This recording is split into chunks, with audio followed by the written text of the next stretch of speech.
Good evening, folks. This is Matt. Welcome to the Matt's Antique Auto Repair Podcast. Tonight we're going to be discussing some stuff pertaining to the used car industry. So I hope you can stick around and hear some advice. Stay tuned. Alright, good evening, folks. It's about almost 7 o'clock here, Long Island, New York. Feels like friggin' midnight. I mean, it's like it gets dark out still, too early for my own personal comfort. But aside the point, we're going to dive right in it tonight about the point of this video, this podcast episode number 7, I believe. I think we're up to 7.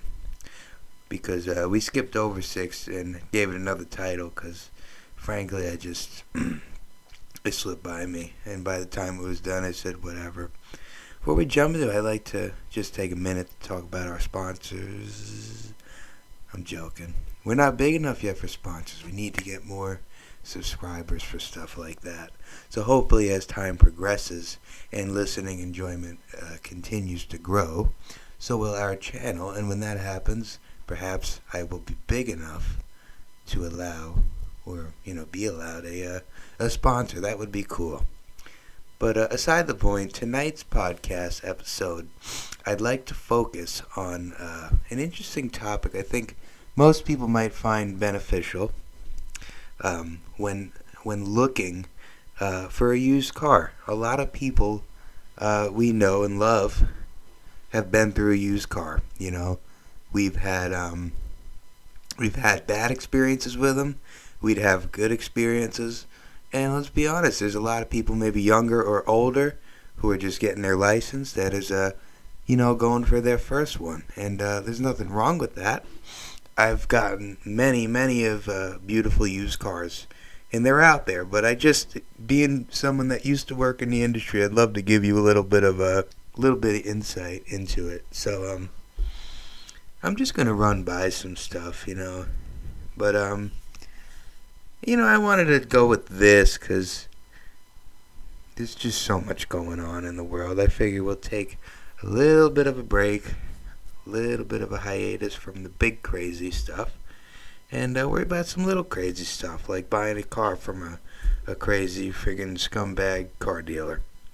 But I'm going to explain to you why they're not all scumbags, and then I'm also going to explain to you why some are really friggin' scumbags. But, hopefully you'll take something out of it. And we'll continue. So, brief history if you're just tuning in. I'm just basically, I'm back in auto repair, but I've been around this industry for 12 to 13 years. I'm 30 years old. And feels like forever I've been working in this industry. But when you grow up with a father or a family member that loved cars, your mom or dad had a classic or whatever, it gets ingrained in you. And not only did my dad, he was a fabulous mechanic, he had a lot of experience in different fields, but between him and his father, we're in the trucking industry for quite some time. And in turn, when I came along, I would spend so much time just taking in the scenery of the garage, the smell of the grease, the smell of everything, sitting in the trucks, playing with the radios. And I guess that's where my journey started. But for a brief time, in my early 20s, I was into used cars. I was, a lot attendant for a little bit. Then I tried sales for a little bit, and that was interesting. Learned a lot. But, you learn the ins and outs only by experience in some cases. And I learned a lot about used cars. So I would say off the bat, if you don't know anything yet about the way that game works, just know a few things. Like, one, a lot of those cars, and this is for people that really never heard about the inner workings of the used car industry. But keep in mind that a lot of those cars are not really bought from trade-ins or, other private owners. They're bought at what they call car auctions, There's many different companies that do it. But a lot of these guys, they have what they call like a wholesale license or, a dealer license. There's different types. Some people just have a pass that they get into the auctions, depending on your state. I'm speaking from New York State, whatever their guidelines are, when I used to go and pick cars up for my old boss. But they're buying these cars at auctions. And to give you an idea, these auctions have the biggest array from the biggest shitbox to really pretty nice cars. And they'll bid on anything, And it's hilarious to watch because what we used to do is, auction day was Friday.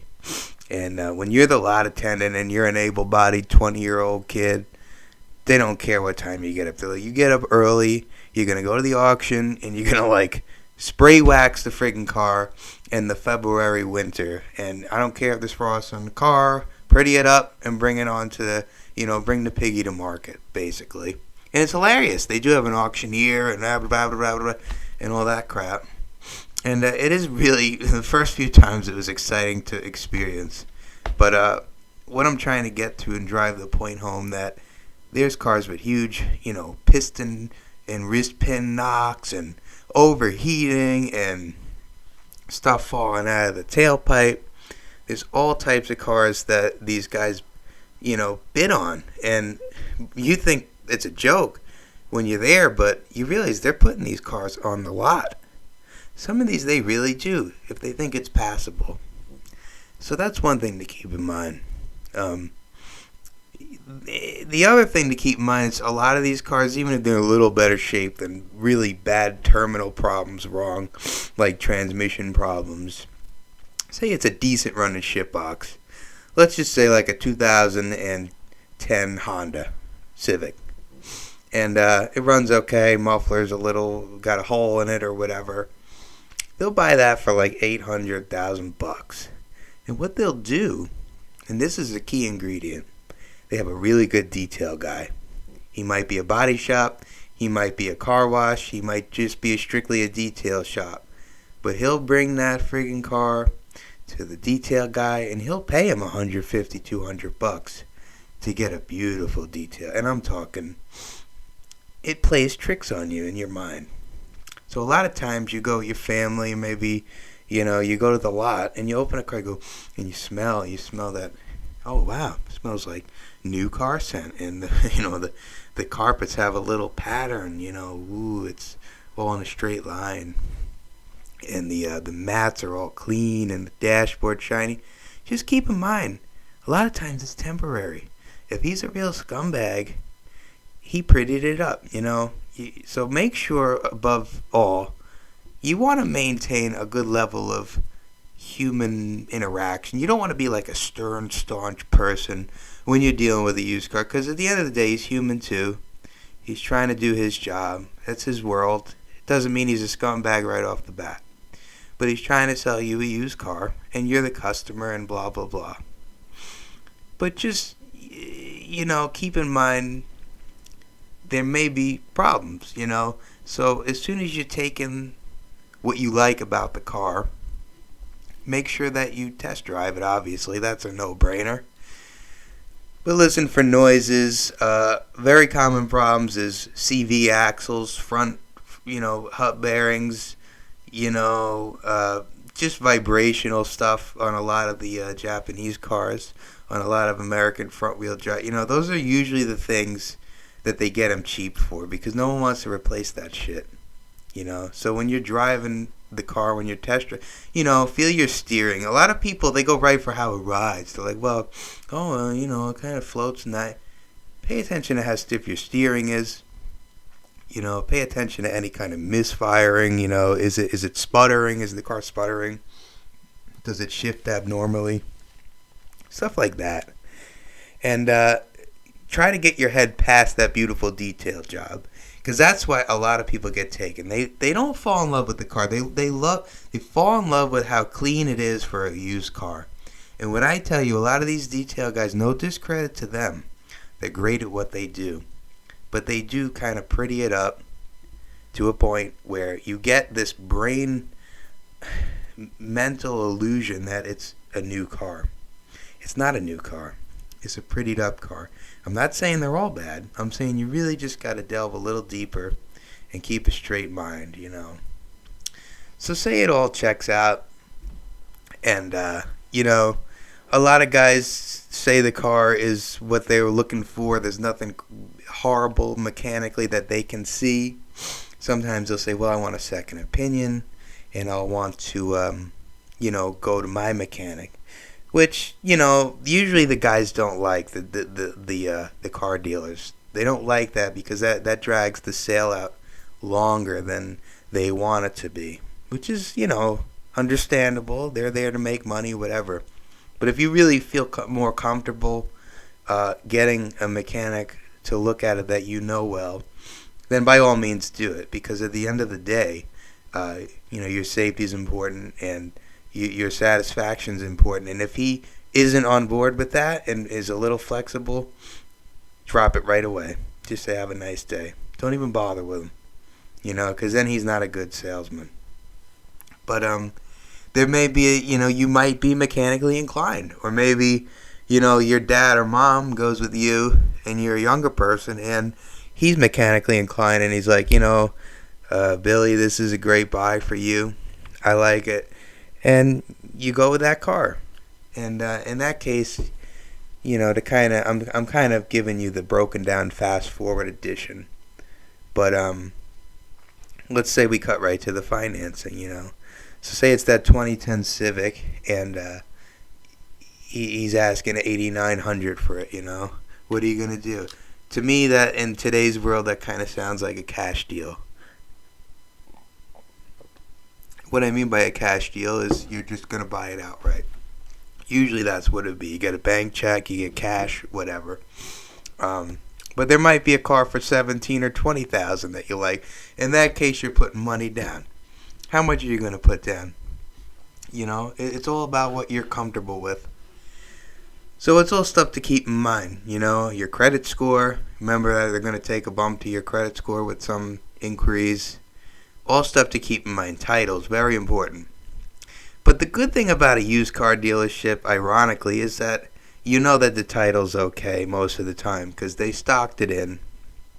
And it has to be okay because if they're going to plate it, it just wouldn't work otherwise. And they wouldn't buy it. And also keep in mind, you're going to see a few cars on that lot, and most lots across America, on Main Street America, on the back roads, on the freeways, in the cities, in those lots, there's going to be a selection of very nice cars. Cars that are nice, because a lot of those guys, they'll buy cars that they plan, maybe they're going to throw a dealer plate on it that they have and use it for a while. So they know it's not going to break down. But those are usually the higher ticket ones, and they're usually marked up quite a bit. They're still not worth what they're asking. But again, it's what you like. It's what you're willing to pay for it. That being said, just keep a keen eye. I'm big on personality. When I was in sales, it was not about so much talking someone's ear off, but talking to get familiar with them on a human level to the point where there was a medium where both of you kind of fine-tune the dial and say, hey, you're human, I'm human. These are our paths in life. Let's talk. Let's find some common ground. And let's make a deal. Because, we used to have a silly saying. It's like, if you're going to buy a car, you might as well buy it from me. It was silly. It was cute. But it did work a lot of times. And it wasn't just a trick of words. It really was something I always tried to purvey as how I actually felt. Because I know that they're trying to find transportation. And I'm trying to make a living. And they're both honest goals when it's stripped down to the nitty gritty. It's not about screwing people. It should be about making some money, don't get me wrong. But if you're a car dealer, it should never be about screwing people. But that's what it is, That's how I feel about it, and that's my personal philosophy. I'm not forcing that on anybody, but that's a good philosophy to really stick by, Make sure that you're not really screwing someone. It's just, that's not good. And as a customer, you'll see those red flags. Again, if he loses patience with you, At any point. At any point, you know you're a nice person. And don't get me wrong, there's a lot of customers that are just as bad. They literally come in there just to get a rise out of the guy or the girl or whoever who's selling the car. And that's not good either. But, right now I'm just trying to give you a little insight into how you can approach it. And always approach it with confidence. Never think you have to put on some act and I got to play the tough customer because, he's going to come on strong about the car. No. Don't have to do that. Just be yourself. If anything, be a little crazier than him. Be loose. Be free-spirited. Just tell him what you're looking for. And don't be afraid to say, this is my cap. Can't go a cent over, in your own calm way, And most of the time it'll go smooth. And if it's really not worth it, there's billions of cars. Whether that's rhetorically speaking, hypothetically, there's a lot of cars. Especially if you're near my area on Long Island. There's just a car. You could throw a rock and hit a car. Not a big deal. But yeah, that's just a few things to keep in mind. So that's the dealer. And I wanted to cover the used car dealer aspect first. Because that's the one most people go to right away. They take an off day with their kids or their father, grandpa, and they'll go cruise around the local places and see what kind of deals they could find. Awesome way to do it. Nothing wrong with that. But there are people that will go on Facebook Marketplace. They'll go on Craigslist. The OfferUp/LetGo merged app. Now they're together, I think. Or the newspaper, or their neighborhood sale, whatever. That's awesome too. But when you're talking about a private sale, and I mean between two people, there's a few other things you got to worry about. Biggest thing to keep in consideration is that the guy or the girl selling you the car might not know more than you do if you don't know much. He might not know what he's got to fill out on the title. He might not know that, at least in New York State, I can't speak for all states, he might not know that you can't do scribbles on the title. If you scribble out a name on a title, oh boy, it's voided.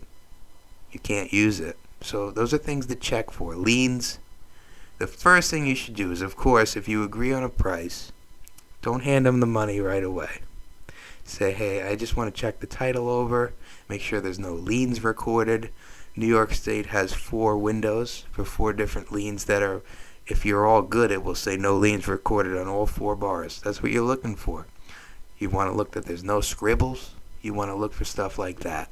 Of course, you also want to make sure you're in a safe location, that it doesn't look like some type of weird setup. Before you get out of the car, make sure that the car is there. Make sure it's in the vicinity and you can see it. Make sure that you had a good enough vibe about talking to the person on the phone and stuff like that. And, yeah, of course. And kind of the same principles. Take it for a quick drive. I will say this, that in my experiences and in my years, my, short career comparatively to other people with cars, I've owned about 65 cars coming and going. Not at the same time. Don't take that the way that you might think. That was like $1,000 car here, scrap, I went through cars that fast, But I got to learn a lot. And I would say with all those experiences, most of them were good. Most of them I met an interesting person out of it. And we both walked out happy. So don't, be deterred from maybe buying a vehicle privately because you're afraid. Most of the time, it's just another person selling something. Sometimes they're weird. Sometimes they're really cool. And you just got to find that happy medium and get what you want. If that's the friggin' vehicle you really want, go for it, man. Just go for it. It's really cool. So that would be my advice. That's my short advice on used cars. I hope you find that helpful. Because it's just stuff I learned from experience, from messing stuff up with the title. That was something I learned real hard. I had a 76 Cadillac Eldorado. Beautiful car. Sunroof, factory sunroof. And I was just about to register it. and I accidentally wrote my name wrong or something and scribbled the whole name out. Went to the thing, and they said, well, you can't use this. We don't know what's under that scribble. You shouldn't have did. And that was the real knife in the heart and twisted when they said, you shouldn't have did that. Now, and you're like a little kid that's just the Red Rider you're not getting for Christmas. You're like, oh, shoot. And by the time I found out how to get a duplicate, the guy had passed away, and I ended up scrapping the car. Very sad story, but I learned a very valuable lesson, of course. But that's just one of the things. But yeah, in other news, it's just the world's crazy. So just find a passion. Whether it's cars, whether it's, again, I've said it before, like model trains, building a model airplane. Focus on things you took interest as a kid, because you may have to just revert back at some points of your day to that stuff to keep your sanity. Make no mistake, there's many stressful, crazy things going on in the world. And again, whatever side of the fence you're on, there are things going on. No matter what your opinion on it, things are not as they were a few years ago. We could all agree on that. So it's less a matter of all trying to argue about what is going on and what we think is going on, and more how to change it in our communities, change it in our everyday lives and routine. Don't let it get the best of you. You hear a lot of podcasters, big names, telling you to invest in gold and silver and antiques. Maybe that's a good route. Maybe, if Bitcoin is your thing. Personally, I don't know much about it. I'm more of an old school kind of soul. But if that's your thing, roll with it, If, I could tell you cars are definitely going to be a great asset, whether or not the gas situation, just owning those vehicles, anything that's not going to be in abundance is going to be valuable. So even if you have a small collection of project cars, sit on it, work on them, If you're in the garage, turn the heat on and, grab your wrenches and do what you can, do what you can. It is a hard time of year in the Northeast to be doing this work, but it is what it is, But yeah, the best you could do is have something to work on, no matter what it is. If it's writing, it's painting. We were just talking about Bob Ross the other day and how relaxing he was. And I used to love watching him. And I always tell the guys at work in the shop, I said, if I really was lucky in life, I want to be like a Bob Ross for auto repair and have a real camera crew that could film me professionally, and I could just we dropped the nut in the manifold and it's a happy little mistake and we're just going to get a magnet and take it out. And, I think YouTube needs someone like that, because there's so many guys that make it look so friggin' easy to change an alternator out of a Vortex Chevy or whatever. They're like, no big deal, yeah, and they cut the scene, and it's like they're done with the job. And we're all like, God damn it, what happened? But, yeah, it is what it is. But, hey, folks, I'm about to sign off. I really appreciate you listening. I hope that my advice on the used car industry and my take on it helped you in any capacity. And maybe you could take some of that stuff with you if you're on your journey to get your first car or a different car or whatever. And, of course, leave a comment or any questions. Contact me in the discussion, in the comments, whatever, I'd love to hear from you. If you enjoyed the content, you feel free to subscribe. And, I guess they still allow us the like button for thumbs up, because that's a positive thing. And we can still count those. Not that the counts matter, but I do like to record that people are enjoying the content and, above all, finding it helpful. So I thank you very much. This is Matt. This is the Matt's Antique Auto Repair Podcast.